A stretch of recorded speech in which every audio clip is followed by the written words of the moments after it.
Naruto சீரிஸ்ல ஒரு கூலான கேரக்டர்னா அது Kakashi அட்டாகே தான். எந்த ஒரு விஷயத்துக்கும் பெருசா ரியாக்ட் பண்ணாம கூலாவே தான் இருப்பாரு. எந்த அளவுக்கு கூலான ஆளோ அதே அளவுக்கு இன்டெலிஜென்டான ஆளும் கூட. ஒரு பக்கா லீடர் மெட்டீரியல்னே சொல்லலாம். இவர் ஒரு மிஷனுக்கு போறாருன்னா அந்த மிஷனோட ரிசல்ட் என்னவா இருக்கும்னு முன்னாடியே எல்லாருக்கும் தெரிஞ்சிடும். 5 வயசுலயே நிஞ்சா அகாடமில கிராஜுவேட் ஆனவர்.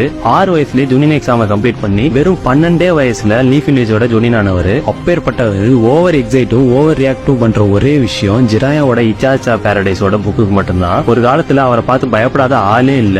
இப்பதான் உங்களுக்கு அவரை டீம் 7ஓட கேப்டனா தெரியும். அப்போ அவரு ஆன்பு பிளாக் ஆப்ஸோட சீஃபா இருந்தவர். சம்பவம் கொஞ்சம் நஞ்சம் இல்ல. இப்பதான் என்ன மிஷனுக்கு போறாரு. அப்போ அவரும் இட்டாச்சியும் ஒரு மிஷனுக்கு போனாங்கன்னா ரத்தம் பார்க்காம திரும்ப மாட்டாங்க. அந்த அளவுக்கு புரூட்டலான ஆளு. சொல்ல போனா இட்டாச்சிக்கே ஒரு 2 வருஷம் மென்டாரா இருந்தாருன்னா பாத்துக்கோங்களேன். 1000 ஜுட்சுவை காப்பி பண்ண ஒரே நிஞ்சா. ஒருவேளை கக்காஷி உச்சிகாவா பிறந்திருந்தா என்ன ஆயிருக்கும்? ஆப்போசிட்ல வர்றது கக்காஷி ஆஃப் த ஷரிங்கன்னு தெரிஞ்சாலே பாதி பேர் பயத்திலே செதறிடுவாங்க.